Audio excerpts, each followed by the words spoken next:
presented by Music।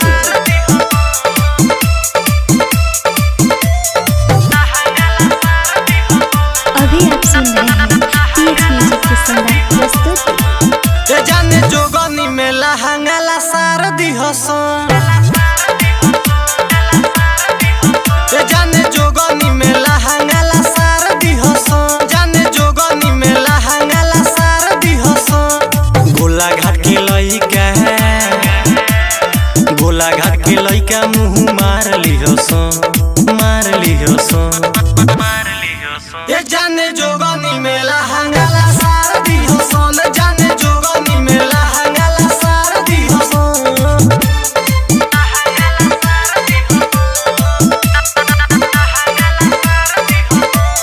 माँ Jagdamba recording studio Madhopur. जई बुझे जदी गोरी सुनो राजपुरावा, बेनिया के लोग मजा मारी भरपुरावा। जई बुझे जदी गोरी सुनो राजपुरावा, बेनिया के लोग मजा मारी भरपुरावा। कुलिया में तेलावा, टिकुलिया में तेलावा निकाल ली हसन, निकाल ली हसन।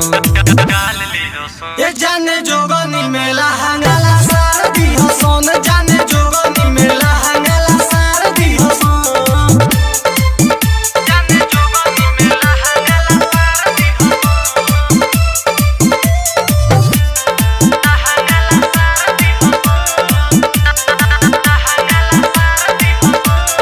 राइटर हो राकेश पवन के बात तू मानी, पप्पू परदेसी छोड़ा दी पानी। राइटर हो राकेश पवन के बात तू मानी, पप्पू परदेसी छोड़ा दी पानी। सुल्तानगंज